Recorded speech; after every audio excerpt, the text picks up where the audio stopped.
My name is Jakob Brandtbjerg Knudsen. I'm an architect and I'm the Dean of Architecture here at the Royal Danish Academy in Copenhagen. I'm also coming from a background in practice as head of Ingvartsen Architects, where we have been doing projects in various parts of the world, including Africa. I've been interested in the research and the connection between architecture and health for a long time, and I've been part of the Star Homes project since the start. When we think about health, we often think about vaccinations and doctors and hospitals. But actually, the home is really important in the role of health. As an example, if we look at the top causes of death in Tanzania, 3 out of 4 of the causes are linked directly to the home. Malaria, respiratory diseases and diarrheal diseases are all diseases that links directly to the physical environment you're living in. But also things like stroke or heart failure is indirectly linked to the home because it's related to indoor air pollution. And actually a thing like diabetes is also linked to the physical environment. So if you can't exercise or move, you will be more likely to have diabetes. So many diseases are linked to the physical environment we're living in. That's why it's so important.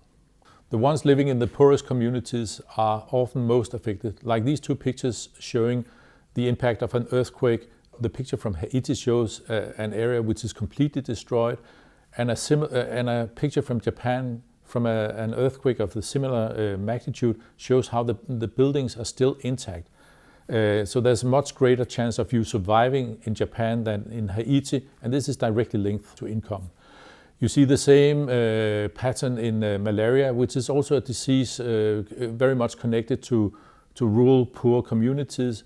You have more than 200 million people suffering from malaria every year, and you have 400,000 people dying from malaria every year. And this is very directly connected to income and poverty. There's a strong connection between the physical environment, the house, and diseases, and this is not something which is linked to Africa or the global south. It is the same diseases, it's the same problems you saw if you go back 150 years to Europe. You would see the same problems in London, Berlin, Copenhagen, the big cities of Europe. You would see this all over the world. If you have poor sanitation, if you have poor hygiene, if you have poor housing standards, you get these diseases. It's the same pattern over and over again.